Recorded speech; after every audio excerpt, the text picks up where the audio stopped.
Masechet Yoma, traité Yoma d'Avpedad, et la feuille numéro 84. Tania Kavatel Shmuel, il y a une braïta qui suit la vie de Shmuel, que chez Horgin Oto en Horgin Oto el Abedava an Isaac.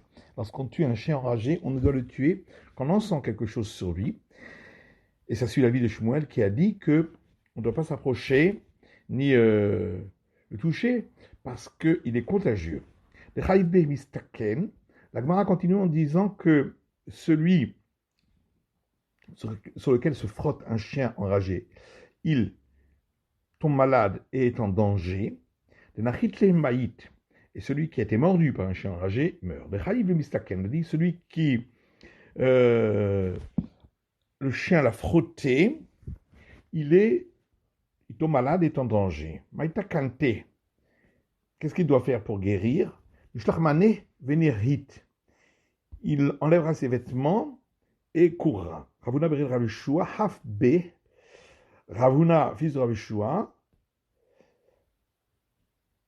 s'est frotté à lui, Had Minayhu, un d'entre eux, Beshuka, dans la rue. Shalachin le mané, Veraït. Il a enlevé ses vêtements et il a couru. Amarkiyanti Ba'atzmi, il a dit, j'ai appliqué sur moi ce verset, Chochma techaye ba'aleha, la sagesse fait vivre ceux qui la possèdent. Le Nachit le Maït, on a dit que celui qui est mordu par un chien enragé meurt. Maïta Kante, qu'est-ce qu'il doit faire pour s'en sortir? Amarabaye et Abaye dit, Nete mashra de apa de dira, qu'il apporte une peau de putois mâle, venir tor aleha, et qu'il écrive dessus, Ana plania bar planita, moi un tel fils d'une telle, amashra de apa dira kativna, j'écris sur une peau de putois mâle alach, sur toi, kanti kanti kleros, c'est le nom d'une formule contre des esprits malfaisants, vamrela kandi kandi klorus, d'autres disent kandi kandi klorus, kaka Hashem tsevakot, amen, amen, c'est là, Dieu, Dieu, éternel, Dieu des armées, amen, amen, pour toujours. Il enlèvera ses vêtements, velikberin hu bekivre, et les enterrera dans un cimetière à Tresa Yacheshata, jusqu'à 12 mois, constitue une année. Venafkinhu, puis il les sortira, veniklinhu betanura, et il les brûlera dans un four, venavderinhu le kitme à Parshat Derachim, et il dispersera les cendres sur un carrefour. Ve'anartresa yacheshata, et durant ces 12 mois qui font une année, kishatimaya, s'il boit de l'eau, l'olishte la begoufta de narcha, qu'il boive uniquement à travers un tube en bronze, pour ne pas qu'il regarde directement la rivière duquel il boit. Dilmachazib a voix de Shida, Bélistaken, de peur qu'il y voit la forme d'un esprit malfaisant et qu'il soit alors en danger. Qui a de Ababar Marta, car, comme on a vu au sujet de Ababar Marta ou Ababar Binyomé, qui est Abba fils de Binyomé, Avdal Ime, sa mère lui avait fait Goufta de Dahava, un tube en or pour cela.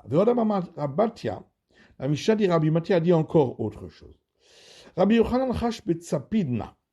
Rabbi Yochanan a attrapé cette maladie qui attaque en premier les dents et les gencives, puis attaque l'ensemble du tube digestif. Azal Gaba de Haï Matronita.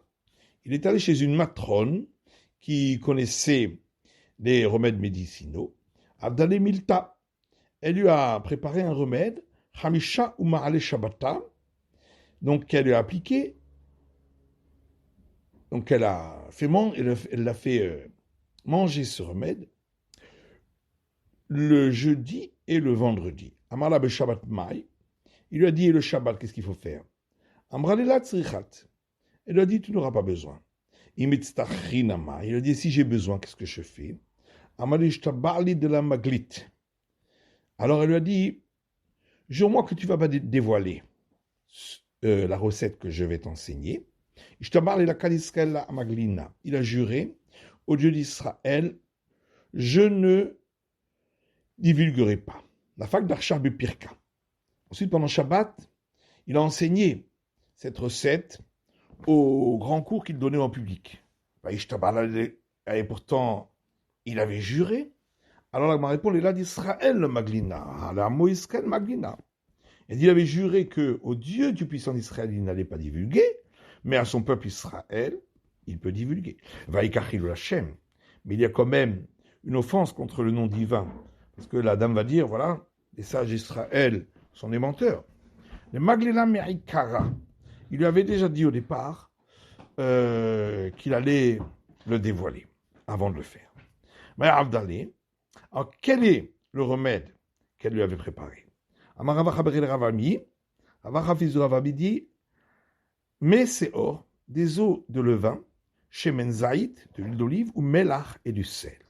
Ravima Amar, Ravima a dit, c'est or gouffé, le levain lui-même, shemen zaït, de l'huile d'olive, ou melach et du sel.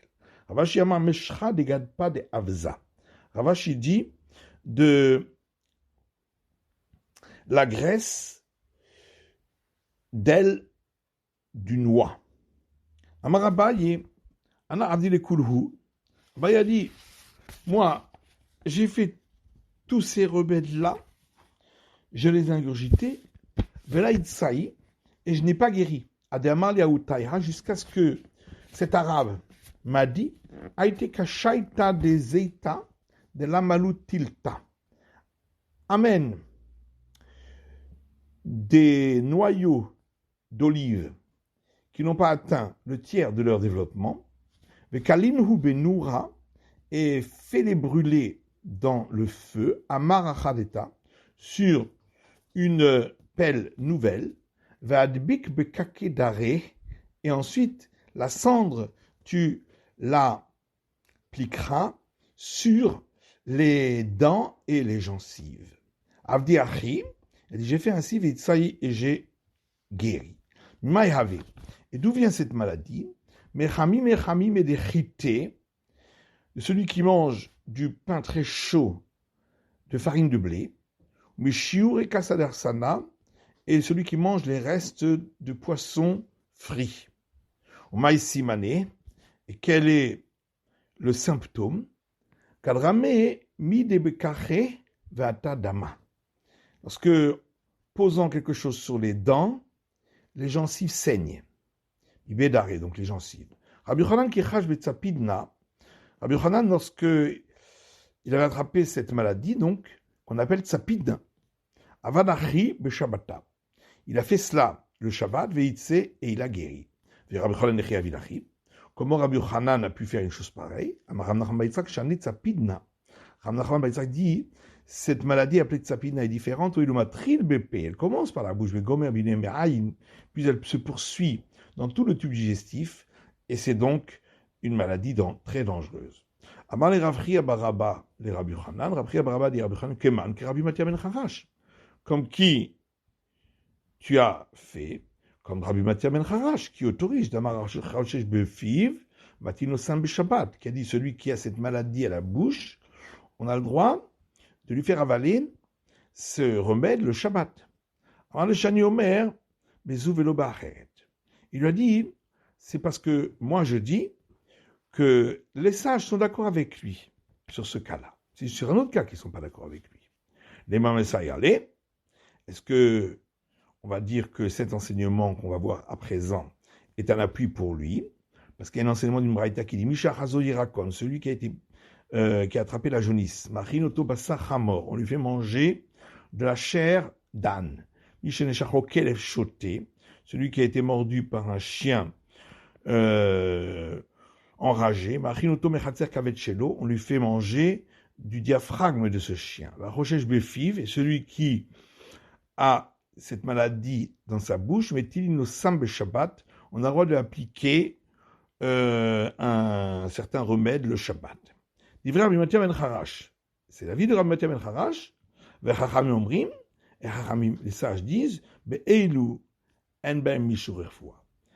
dans ces cas-là, ce n'est pas considéré comme des remèdes. Mais pourquoi ils disent dans ces cas-là? Qu'est-ce qu'ils viennent exclure? Maïlav le miaouté sam, n'est-ce pas? C'est pour exclure le cas du remède appliqué sur la bouche. L'eau, le miaouté makizindam lesrunchi. Il dit non, c'est pour exclure le fait que tout le monde est d'accord, et les sages aussi, qu'on a le droit de faire pratiquer une saignée pour celui qui a une maladie appelée Sronchi. Chinami Mistabra, et d'ailleurs c'est plus logique de dire ainsi, d'Etania, parce qu'il y a une braïta qui dit Shoshan Varim Amar Rabbi Shmuel ben Rabbi Yossé.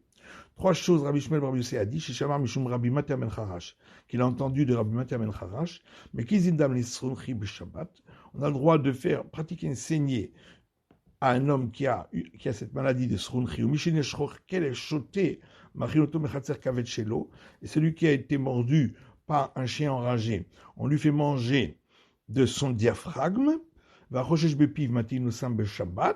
celui qui a attrapé cette maladie à la bouche, on a le droit de lui appliquer le remède spécifique le Shabbat.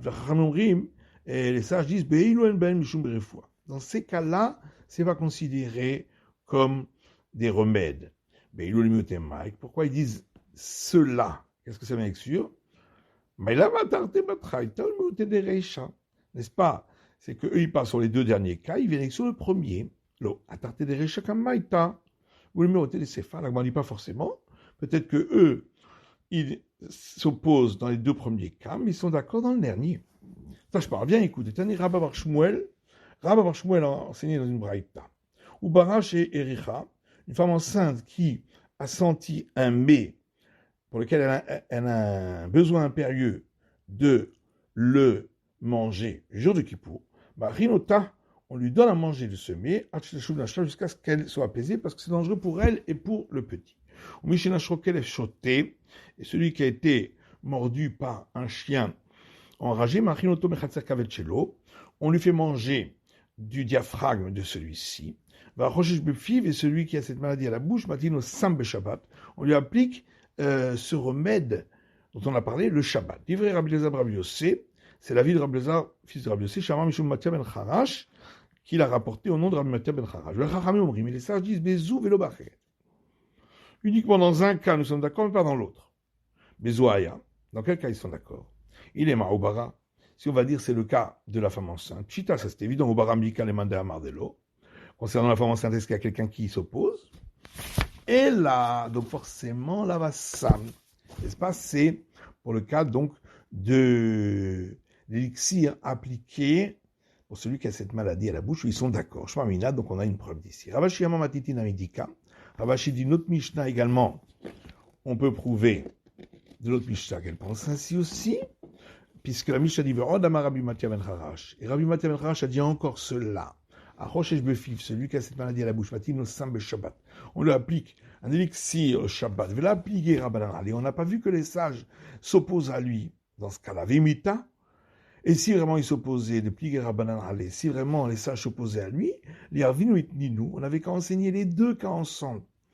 Concernant manger le diaphragme du chien et mettre l'élixir pour celui qui a cette maladie à la bouche, dire au nom de Rabbi Matia ben Charash que c'est autorisé avec les flégots Rabbanan Bessefa et que les sages s'opposent à la fin de ces deux cas-là, et puisqu'ils sont opposés que à la fin du premier et pas au deuxième, Shmarmina, c'est donc pour le deuxième, ils sont d'accord avec lui. La Mishnah continue en disant parce qu'il s'agit d'un doute concernant un danger de mort, etc. La mal est tout le même. Et pourquoi la Mishnah avait besoin de rajouter, et dans tout cas de doute sur un danger de mort, on repousse le Shabbat alors que la Mishnah l'avait déjà dit. Amar Ravida Marav, Ravida Dionon Rav, lo ça fait que Shabbat Zubilvad, pas seulement lorsqu'il y a un doute pour transgresser ce Shabbat, et Amrou, on a dit que c'est permis, et là, ville où ça fait que Shabbat acheret, même pour un doute, pour transgresser un autre Shabbat. Et Chidami, de quoi on parle? Par exemple, dans un cas où les médecins ont dit qu'il doit faire ce remède pendant 8 jours. Yomakama Shabbata. Le premier jour, c'est un Shabbat. On aurait pu croire qu'on doit attendre jusqu'au soir, afin de ne pas profaner pour lui 2 Shabbats. Kamash Palan, c'est pourquoi on vient nous apprendre que non, on doit le faire le plus vite possible. Et Imbraïta qui dit également la même chose. Mais on peut faire chauffer de l'eau pour un malade le Shabbat qui est en danger de mort. Ben la hashkoto, que ce soit pour lui en faire boire. Ben la avroto, que ce soit pour le baigner dedans, pour la guérison. Velo Shabbat Zubilvat, pas seulement ce Shabbat. L'amrou, on a autorisé là le Shabbat Acheret. Même pour un autre Shabbat. On ne dit pas qu'on va attendre. Peut-être il va guérir. Et donc, on va commencer le traitement après ce Shabbat. Et la mechamilo miyad. Mais on fait chauffer l'eau immédiatement, Les choses avec nefashot, dochet Shabbat, parce que même quand il y a un doute qu'il y a un danger de mort, on repousse le Shabbat. Ça fait que Shabbat zou, et pas seulement un doute, que dans le doute on va repousser ce Shabbat, il a fait le Shabbat. Ça fait que Shabbat Acheret, même pour un doute, un autre Shabbat. On ne fait pas faire ces choses-là ni par des non-juifs, ni par des idolâtres. Et là, l'idée de Israël, mais par des grands d'Israël, parce qu'ils le font le plus vite possible. Et ils savent qu'il faut le faire rapidement. Et on ne dit pas de faire ces choses-là, ni quand ce sont des femmes qui l'ont dit, ni quand ce sont des juifs idolâtres, parce qu'ils risqueraient d'être plus coulants, trop coulants. Mais leur parole peut s'associer à d'autres pour former un témoignage suffisant. Tanou Rabbanan, nos sages enseignent dans une braïta, mefakrin pikuach nefesh b'Shabbat. On a le droit de transgresser le Shabbat pour quelqu'un qui est en danger de mort. Vazari zareze meshubah, celui qui le fait le plus vite possible est digne de louange. Ven tzarich reshut bedin, n'a pas besoin de demander l'autorisation au tribunal rabbinique. Aketzad, comment cela? Ratinok shenafal leyam. S'il a vu un petit enfant qui est tombé dans la mer. Pour es metsuda ou ma'alehu, il a le droit d'étendre un filet et le faire remonter. Vazari zareze meshubah, celui qui le fait le plus rapidement est digne de louange. Ven tzarich reshut bedin. Il n'a pas besoin de demander autorisation au tribunal rabbinique. Va falloir garder des cavrés, même si en même temps il attrape des poissons, parce que c'est pas ça son intention. Ratinok shenafal les bords, s'il a vu un petit enfant tomber dans un puits, il a le droit d'enlever une grosse pierre pour faire une marche pour aller le chercher et le remonter. Vazari zareze meshubach, celui qui le fait le plus vite possible est digne de louange. Il n'a pas besoin de demander autorisation au tribunal rabbinique. Bien qu'en même temps, il fait une marche. S'il a vu qu'une porte s'est fermée devant un petit enfant, il a le droit de la casser, ou Motsio, et le faire sortir. Et le plus rapide est celui qui est digne de louange. Il n'a pas besoin de demander autorisation au tribunal rabbinique, même si en même temps, il est content de casser cette porte parce qu'il pourra utiliser les planches. Mais on a le droit d'éteindre ou d'arrêter un incendie le Shabbat, lorsque ça pourrait être dangereux pour des personne, celui qui le fait le plus rapidement est digne de louange. N'a pas besoin de demander autorisation au tribunal rabbinique. Même si, grâce à cela, il aura des couches de cendres qu'il pourra utiliser. On a besoin d'enseigner tous ces cas. Si on avait parlé que du cas de la mer, parce que on aurait dit oui, c'est autorisé, parce que s'il attend, entre-temps, le petit va tomber au fond de l'eau, il ne pourra plus jamais le retrouver. Avalbon, des cas yativ, mais dans un puits où de toute façon il est déjà dedans au fond. Et malo, j'aurais pu croire qu'il faut attendre et demander autorisation au tribunal. C'est pourquoi on va me dire que non. Si on m'avait enseigné le cas du puits, on aurait dit parce qu'il a peur au fond du puits. Mais dans le cas où la porte est fermée, il pourrait très bien être assis à un certain endroit et s'amuser avec des noix. Il n'aura pas peur, c'est pourquoi on vient nous apprendre que non, il faut le faire le plus vite possible. Mais kabin ou mafsikin, on a dit qu'on éteint, on arrête l'incendie. La Mali, qu'est-ce qu'on vient apprendre avec ça? Même si les gens se trouvent dans une autre cour, malgré tout, il faut l'éteindre parce qu'il pourrait s'étendre à l'autre cour. On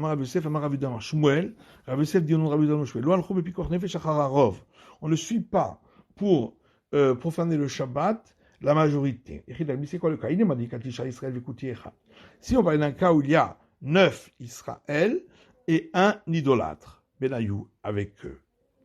Rouba Israël dit nous, dans ce cas-là, il y a une majorité d'Israël, bien sûr qu'il doit les sauver, si c'est pas celui qui est en danger de mort, si c'est un Israël ou pas.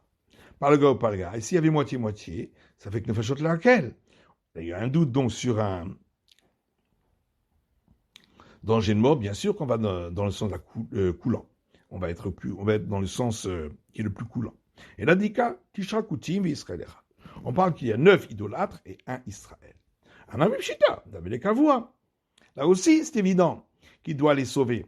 si c'est qu'il y a quelqu'un qui est en danger de mort. Parce que ils sont tous fixes à cet endroit-là. Dès qu'ils sont fixes, on considère comme s'ils étaient moitié-moitié.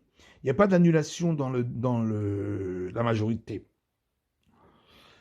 La tzricha des parouches et chatzéachet. On parle d'un cas où ils se sont déplacés dans une autre cour.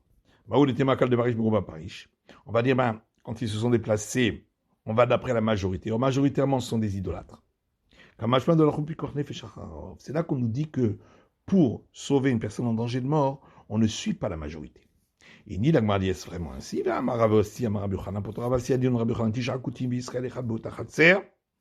S'il y a 9 idolâtres et un juif dans cette cour, on a le droit de transgresser Shabbat parce qu'ils sont tous fixes. Donc c'est comme s'il y avait 50-50.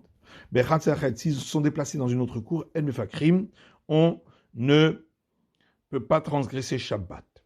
La Kacha, c'est pas une question. Nous, on a parlé quand tous se sont déplacés dans une autre cour. Donc on est sûr que le Israël se trouvait dans l'autre cour. Et alors que Rabbi Yochanan lui a parlé uniquement dans un cas où une partie s'est déplacée dans notre cour. C'est même pas sûr qu'il y avait le Israël qui s'est déplacé dans cette cour-là. Là, effectivement, on ne pourra pas suivre la majorité. Et dans ce cas-là, effectivement, on suivra la majorité et on ne pourra pas transgresser le Shabbat. C'est la fin de l'étude du Daf Pedalet de la feuille numéro 84.